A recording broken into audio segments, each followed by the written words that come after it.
കോൺഗ്രസിനുള്ളിലെ പടക്കുതിരയായിട്ടുള്ള ഒരു ചാലക ശക്തി എന്ന രീതിയിൽ തന്നെ പ്രവർത്തിച്ച കെ സുധാകരനെ പ്രധാന പദവികളിൽ നിന്നും മാറ്റിയതിനെ തുടർന്നുണ്ടായ വലിയ രീതിയിലുള്ള ഒരു റിട്ടാലിയേഷൻ ഇപ്പോൾ കേരളത്തിൽ സംജാതമായിരിക്കുന്നു എന്ന് മുതിർന്ന കോൺഗ്രസ് നേതാവായ കെ മുരളീധരൻ തന്നെ പറയുകയാണ്. നമുക്കറിയാം, KPCC അധ്യക്ഷനെ മാറ്റണം എന്ന സ്വരം ഉണ്ടായത് മുതൽ, തുടക്കം മുതൽ തന്നെ കെ സുധാകരനെ ഏറ്റവും അധികം പിന്തുണച്ച നേതാവ് കെ മുരളീധരനാണ്. ലോക്സഭാ തെരഞ്ഞെടുപ്പിൽ മിന്നുന്ന ഭൂരിപക്ഷത്തോടെ കണ്ണൂർ സീറ്റ് നിലനിർത്തി എന്നുള്ളത് മാത്രമല്ല, അദ്ദേഹത്തിൻ്റെ നേതൃത്വത്തിൽ നടന്ന തെരഞ്ഞെടുപ്പുകളിലെല്ലാം പോസിറ്റീവ് റിസൾട്ടാണ് UDF ഉണ്ടാക്കിയത്. പിന്നെ എന്തിൻ്റെ പേരിലാണ്? അദ്ദേഹത്തിൻ്റെ പ്രായാധിക്യമാണ്, അദ്ദേഹത്തിന് ആരോഗ്യ പ്രശ്നങ്ങളുണ്ട്, അദ്ദേഹത്തിനെ മാറ്റണം, പുതിയ ടീം വരണം. എന്നിട്ട് ആ പുതിയ ടീമിനെ കൊണ്ട് എന്തെങ്കിലും ചുക്കിനും ചുണ്ണാമ്പിനും കൊള്ളാമോ? ഒന്നുമില്ല. സണ്ണി ജോസഫ് എന്ന് പറഞ്ഞാൽ വെറും ഒരു നിഴൽ മാത്രമാണ് കെ സുധാകരൻ്റെ. സണ്ണി ജോസഫിനെ പോലൊരു വ്യക്തിയെ കൊണ്ടുവന്ന് കോൺഗ്രസിൻ്റെ അധ്യക്ഷ സ്ഥാനത്തേക്ക് പ്രതിഷ്ഠിച്ചാൽ അദ്ദേഹത്തിൻ്റെ നിയമസഭാ മണ്ഡലമായ പേരാവൂരും കണ്ണൂർ ജില്ലയിൽ DCC അധ്യക്ഷനായി പ്രവർത്തിച്ചതിൻ്റെ പേരിൽ ആ ജില്ലയിലെ കോൺഗ്രസ് നേതാക്കൾക്കും സാധാരണക്കാർക്കുമൊക്കെ അറിയാം.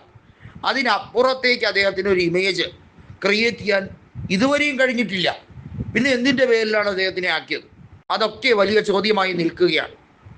കേരളത്തിൽ കോൺഗ്രസ് നേരിടുന്ന ഏറ്റവും വലിയ വെല്ലുവിളികളിൽ ഒന്ന് എന്ന് പറയുന്നത് വലിയ തോതിൽ അണികളുടെ കുറവുണ്ട്. സാധാരണഗതിയിൽ കോൺഗ്രസ് കണ്ണടച്ച് വിജയിക്കുന്ന ചില മണ്ഡലങ്ങളുണ്ട്. അങ്ങനത്തെ മണ്ഡലങ്ങൾ വളരെയധികം കുറഞ്ഞു വരികയാണ്. ഒരു തരംഗത്തിൻ്റെ ഇടയിൽ കോൺഗ്രസ് ലോക്സഭാ സീറ്റുകൾ നേടിയെടുക്കുന്നത് അവിടെ നിൽക്കട്ടെ, പക്ഷെ നിയമസഭയിൽ അത്തരം ഒരു കാര്യമൊന്നും പിന്തുണയ്ക്കില്ല എന്ന് നല്ലപോലെ ബോധ്യമുണ്ട് VD സതീശനും കൂട്ടർക്കും.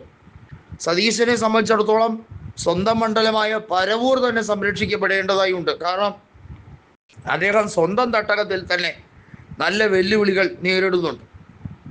ഇതിനിടയിൽ CPIM-ഉം BJP-യും കൂടെ അവിശുദ്ധ കൂട്ടുണ്ടാക്കി CJP എന്ന തരത്തിൽ, നമുക്കറിയാം ലോക്സഭാ തെരഞ്ഞെടുപ്പിൽ തൃശ്ശൂരിൽ അങ്ങനെയാണ് ജയമൊരുക്കിയത്. ഏതാനും മേഖലകളിൽ ആ രീതിയിലുള്ള മത്സരമാണ്. അത് വീണ്ടും ഇംപ്ലിമെൻ്റ് ചെയ്യാൻ വേണ്ടിയുള്ള കളികൾ ഇപ്പോൾ ഓരോയിടത്തും നടക്കുകയാണ്. പക്ഷെ അതിലൊന്നും ഇപ്പോഴത്തെ നേതൃത്വം വീണു പോകരുത് എന്ന അഭിപ്രായം കെ മുരളീധരൻ പറയുകയാണ്. അപജയം സംഭവിച്ചിട്ടുണ്ടെങ്കിൽ അത് തിരുത്തുക. നിയമസഭാ തെരഞ്ഞെടുപ്പിൽ MP-മാർ മത്സരിക്കാൻ പാടില്ല എന്നുള്ളത് കർശനമാക്കുക. പല നേതാക്കളും അതൊന്നും വഴങ്ങാതെ തനിക്കിഷ്ടം എന്ന രീതിയിലേക്ക് ഓരോ പ്രവർത്തികളും ചെയ്തു കൂട്ടിയാൽ അതിൻ്റെ ഫലം എന്ന് പറയുന്നത് വളരെ വിനാശകരമായ ഒരു രീതിയിലേക്ക് UDF പര്യവസാനിക്കും. UDF നേതൃത്വം 2 തവണയായി അധികാരത്തിന് പുറത്താണ്. മുസ്ലിം ലീഗ് കടുത്ത അസ്വസ്ഥതയിലാണ്. അധികാരത്തിൻ്റെ ഭാഗമല്ലാതിരിക്കുമ്പോൾ ലീഗിന് പ്രത്യേകമായി നഷ്ടങ്ങൾ ഏറെ സഹിക്കേണ്ടി വരുന്നു. കോൺഗ്രസ് നേതൃത്വം ഇത് മനസ്സിലാക്കിക്കൊണ്ട് ശക്തമായി പ്രവർത്തിച്ച് അധികാരത്തിൽ വരാനുള്ള ശ്രമകരമായ നീക്കങ്ങൾ നടത്തണം എന്ന് കൂടിയാണ് കെ മുരളീധരൻ പറയുന്നത്.